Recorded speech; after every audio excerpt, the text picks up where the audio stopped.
Hello the federal Karnataka ವೀಕ್ಷಕರೇ, ನಾನು ಅಪ್ರಮೇಯ C. ನಾವು ಇವತ್ತು ಮಾತಾಡ್ತಾ ಇರೋದು T20 ವಿಶ್ವಕಪ್ ಬಗ್ಗೆ. ಫೆಬ್ರವರಿ 7ರಿಂದ ಭಾರತದಲ್ಲಿ ಮತ್ತು ಶ್ರೀಲಂಕಾದಲ್ಲಿ T20 ವಿಶ್ವಕಪ್ 2026 ನಡೆಯಲಿದೆ. ಇದು 20 ತಂಡಗಳ ಟೂರ್ನಮೆಂಟ್. 2024ರಲ್ಲಿ ಭಾರತ ರೋಹಿತ್ ಶರ್ಮಾ ಅವರ ಕ್ಯಾಪ್ಟನ್ಸಿಯಲ್ಲಿ ಮತ್ತು ರಾಹುಲ್ ದ್ರಾವಿಡ್ ಅವರು ಕೋಚ್ ಆಗಿದ್ದರು.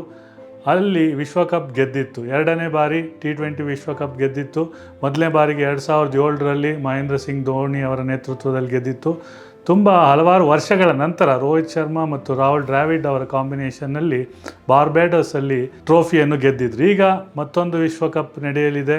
ಡಿಫೆಂಡಿಂಗ್ ಚಾಂಪಿಯನ್ ಆದ ಭಾರತ ಮತ್ತೊಮ್ಮೆ ಫೇವ್ರೇಟ್ಸ್ ಆಗಿ ಹೊರಹೊಮ್ಮಿದ್ದಾರೆ. 20 ತಂಡಗಳಿವೆ. ಆದರೆ ಈ ವಿಶ್ವಕಪ್ ನಡೆಯೋಕ್ಕೆ ಮುಂಚೆನೇ ಸ್ವಲ್ಪ ಕಾಂಟ್ರವರ್ಸಿ ಆಗಿದೆ. ICC ಅವರು, ಇಂಟರ್ನ್ಯಾಷನಲ್ ಕ್ರಿಕೆಟ್ ಕೌನ್ಸಿಲ್, ಬಾಂಗ್ಲಾದೇಶವನ್ನು ಆಚೆಗೆ ಹಾಕಿದ್ದಾರೆ. ಅಂದರೆ ಅವರು ಮ್ಯಾಚಸ್ನ ಸೆಕ್ಯೂರಿಟಿ ರೀಸನ್ಸಿಂದ ಮ್ಯಾಚ್ಗಳನ್ನು ಭಾರತದಿಂದ ಶ್ರೀಲಂಕಾಕ್ಕೆ ಶಿಫ್ಟ್ ಮಾಡಲು ಕೇಳ್ಕೊಂಡಿದ್ರು. ಆದರೆ ICC ಏನು ಸೆಕ್ಯೂರಿಟಿ ಥ್ರೆಟ್ ಇಲ್ಲ ಬಾಂಗ್ಲಾದೇಶ್ ಪ್ಲೇಯರ್ಸ್ಗೆ ಅಂತ ಅವ್ರಿಗೆ ಒಂದು 24 ಗಂಟೆಗಳ ಕಾಲ ಗಡುವು ಕೊಟ್ಟಿತ್ತು. ಅವರು ಒಪ್ಪಲಿಲ್ಲ, ನಾವು ಆಡಲ್ಲ ಅಂತಲೇ ಹೇಳಿದರು. ಅದಕ್ಕೆ ಬಾಂಗ್ಲಾದೇಶನ್ನು ಹೊರಹಾಕಿ ಸ್ಕಾಟ್ಲ್ಯಾಂಡನ್ನು ಟೂರ್ನಮೆಂಟ್ ಒಳಗಡೆ ತಂದಿದ್ದಾರೆ. ಈಗ ಏನಪ್ಪ ಅಂದರೆ 20 ತಂಡಗಳಿವೆ. ಸೊ ಈಗ ದಿ ಫೆಡರಲ್ ಕರ್ನಾಟಕ ಜೊತೆ ಕೋಚ್, ನಾವು ಮುಂಚೆ ಹೇಳ್ದಂಗೆ ಲಾಸ್ಟ್ ಟೈಮು ರಾಹುಲ್ ದ್ರಾವಿಡ್ ಅವರು ಕೋಚಿಂಗ್ ಮಾಡಿ ಭಾರತ ವಿಶ್ವಕಪ್ ಗೆದ್ದಿತ್ತು.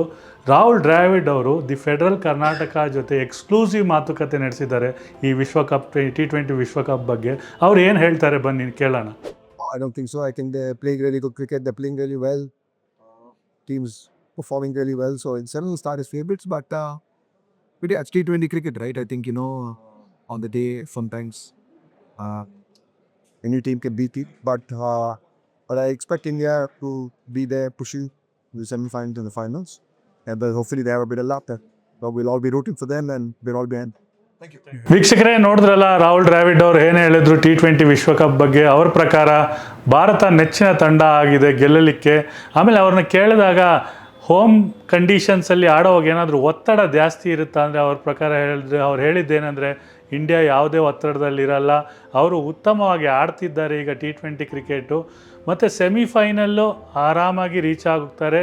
ಮತ್ತು ಫೈನಲ್ ಕೂಡ, ಫೈನಲಲ್ಲಿ ಏನಂದರೆ ಅವತ್ತಿನ ದಿನ ಯಾವ ತಂಡ ಚೆನ್ನಾಗಿ ಆಡುತ್ತೋ ಅವತ್ತು ಗೆಲ್ಬೋದು, ಏನು ಹೇಳೋಕ್ಕಾಗಲ್ಲ. ಅದು T20 ಕ್ರಿಕೆಟ್ ಇರೋದೇ ಹಾಗೆ ಅಂತ ಹೇಳಿದ್ರು ಅವರು.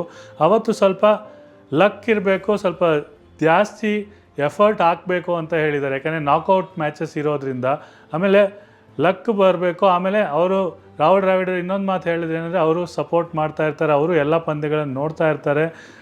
ಇಡೀ ಭಾರತ ತಂಡ they will be rooting for the team. ಅಂದರೆ ಅವರೆಲ್ಲ ಅವ್ರ ಹಿಂದೆ ನಿಲ್ತಾರೆ, ಹಿಂದೆ ಬೆಂಬಲವಾಗಿ ನಿಂತಿರ್ತಾರೆ ಅಭಿಮಾನಿ ಬಳಗ.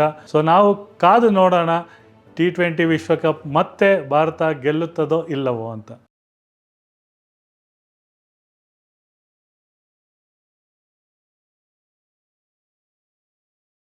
ಹೆಚ್ಚಿನ ಸುದ್ದಿ ಅಪ್ಡೇಟ್ಗೆ ಈಗಲೇ ದ ಫೆಡರಲ್ ಕರ್ನಾಟಕ ಯೂಟ್ಯೂಬ್ ಪೇಜನ್ನು ಸಬ್ಸ್ಕ್ರೈಬ್ ಮಾಡಿ.